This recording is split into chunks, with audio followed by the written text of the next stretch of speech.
When I saw the video of Jordan Peterson surrounded by these 20 interlocutors, I know most of you take it to a much more pornographic place because, your brains have been broken by the internet.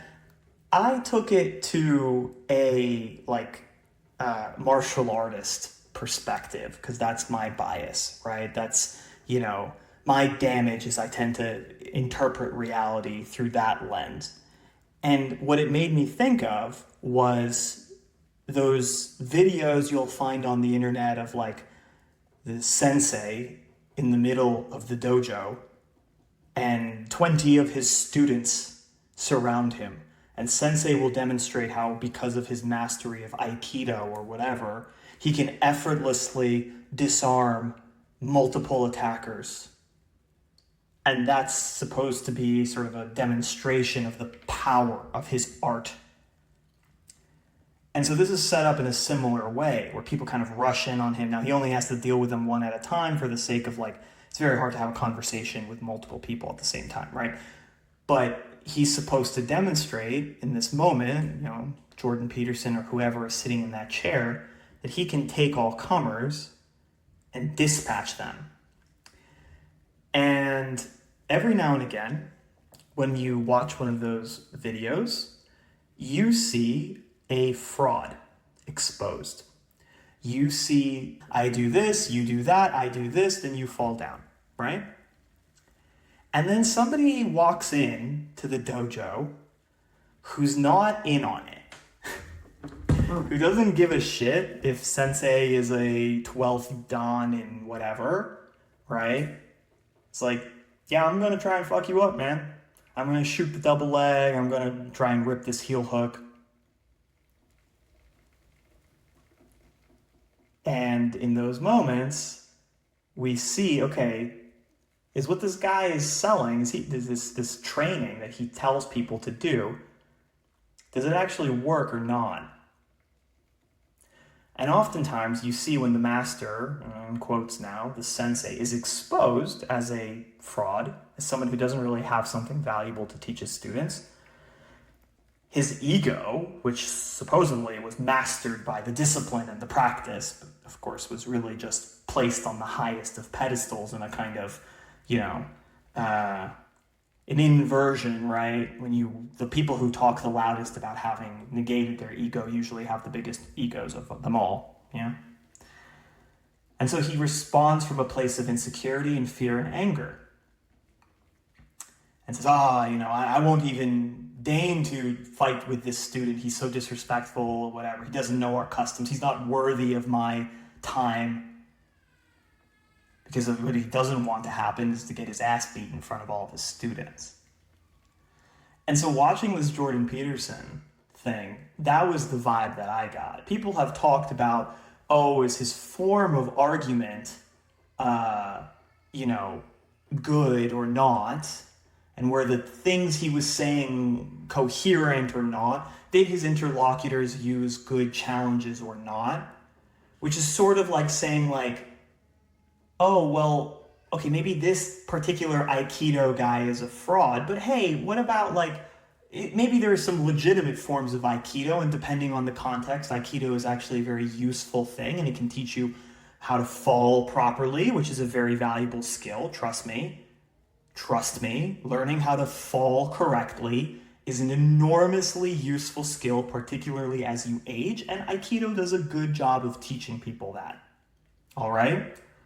So I'm not out, if you're an Aikido dude listening to this, I'm not hating on your thing. Also, it's a great system in general for thinking about a person who's coming at you with a baseball bat or a crowbar, just in terms of dealing with that specific type of danger. Is it going to be a perfect system against a Muay Thai kickboxer with some, college wrestling? Probably not, right? Probably you're going to need to know some other things to deal with somebody like that. But learning how to fall and understanding the mechanics in play when somebody's attacking you with a weapon that extends their range, I think we can tip our hats to Aikido for being quite sensible on those two fronts, at least. All right. That was a long tangent just to like save my hide a little bit from the Aikido stands out there. Point being, instead of debating about the techniques and do they work or not, and well, it depends if you really know how to do them, yada yada, it's like I'm more interested in kind of the psychology of the sensei, like what's going on in the mind of the person who constructs this fundamentally, in my opinion, fraudulent identity. And I'm not here to say that like there's nothing of substance or of value that you can derive from a Jordan Peterson, or there's some other people who fit into this role. But I do think on some level, the the idea of AGAB, all gurus are bastards, kind of holds true here. Like all people who situate themselves into the position of like the sensei, the master, the guru are kind of bastards. Now, let me pause here and just say like there's a lot of people who don't call themselves gurus that I think are, and a lot of people who call themselves gurus that I think aren't. And it's not like one-to-one, if you are in this role of instructor or mentor or teacher to another person, you're a bastard. That's not what I'm saying. But this specific kind of elevation that revolves around like respect or honor culture, the sort of virtue ethics driven student-teacher relationship, that's the one that starts to get a little more problematic, to use a term that maybe is itself problematic. The thing about the student-guru relationship, and this has been pointed out by people like Alan Watts, a guru to many, and also a problematic bastard. Yes, even Alan Watts cannot escape the all gurus are bastards slogan. The thing about this relationship is that there is a kind of paradox at the core of it, or a contradiction, if you will, which is, how did you know which guru or sensei to follow? How did you decide this is the person I'm going to draw instruction from? What was it about them that you found yourself attracted to? And if you really scrutinize, and if you really like deconstruct this problem for a second, you are left with the kind of, it's very children's movie sort of conclusion, right? Kung Fu Panda, the Dragon Scroll, he opens it to reveal it's blank. It's just a reflective surface. The power was within him the whole time. The knowledge or the wisdom was within you. Because even when you were so, far from the truth or from enlightenment or whatever, some part of you was capable of recognizing in another person that which was like beneficial to you, or that which could instruct you or guide you in a better direction. Which is to say that it was kind of, that knowledge was within you the whole time. Now, I think just because that is true on some level doesn't mean you have access to it without having these mentors or teachers in your life who kind of are there in a sense to turn your nose back around in on itself until you can internalize this, like truly, like recognize that there is this wisdom within you, but on a real level, like that you embody it instead of just kind of intellect. Like right now, I'm sort of intellectually describing it. I'm just saying with words, like the wisdom lies within, right? But that's not the the qualia, the experience of like feeling that truly in a moment of like, aha, like, oh my God, like I see it now sort of experience, right? That some people refer to as like the mystical experience, or the sort of the voice of the divine, the Holy Spirit, whatever, right? This sort of connection to something where you just, in that moment, you feel like something has clicked into place. A connection is made that fundamentally changes your understanding of yourself, your relationship with others, your relationship to the cosmos itself, whatever the case may be. So you do need these like guides or mentors or instructors, I think. Lord knows we see that what happens to many people, particularly young boys, when they don't have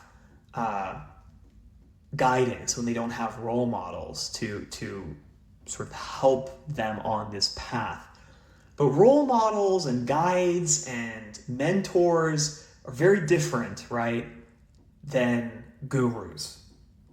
The guru adds a spiritual dimension to it, or a reverential dimension to it. And then like martial arts senseis, this happens to as well, right? We bow to the instructor sometimes, or we have in some dojos, they have like the images of the lineage right on the wall.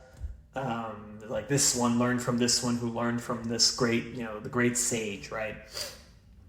And I'm not knocking that like old school culture. There's a reason for all those customs, and they're powerful, and we reject them cynically or nihilistically at our own peril. But attendant to cultures of reverence of a guru or sensei or teacher is just a lot of really abusive and dangerous behavior, right? Which is well documented, like well documented. And I think the big tip-off, like one of the rough and ready techniques for spotting the dangerous guru from the less dangerous gurus is like a sense of humor. If you get the impression that the person you're talking to is like actually able to laugh at their own expense, to take a joke and not take themselves seriously all the time, deadly seriously, to the point where they fly into a rage at the notion of someone getting the better of them in an exchange, okay, then I think you're dealing with a teacher or a mentor who's got something worth like hearing out. Again, rough and ready schemes. Plenty of people with great senses of humor that are also problematic as hell. So I'm not saying it's a fucking 100% effective technique here, but it's a pretty good place to start. This is your white belt level. How do I know who to listen to? Jordan Peterson does not seem to have a particularly good sense of humor, does he? In fact, he seems to crash out, as the kids would say, about the kinds of things that if you saw a 16-year-old girl freaking out about, you'd tell her, to calm down, right? And yet here's like a grown man, I think he's got grandchildren at this point, and he's like flying off the handle over some shit that's just like embarrassing. And it's embarrassing for the people who like him, I think, or who have found value in what he offers. If you're studying with the kendo, well, kendo's actually kind of cool, it's with the swords and stuff. But if you're studying with like the sensei and he gets his ass beat by some, square-jawed country boy farmer, like 19-year-old kid who just has been wrestling hogs his whole life and beats your sensei's ass mercilessly, that's gonna hurt you as a student too. You're gonna be like, fuck, I can't believe I put this guy on this pedestal. So don't, right? Don't put him on the pedestal. Recognize him for the techniques he's got, that maybe some of them are useful and some of them aren't, but notice like that lack of humor, and don't get sucked in, I guess. I don't know. So those are my thoughts. A little all over the place, but just wanted to get it out of my head before it vanished into the psychosphere forever. Namaste.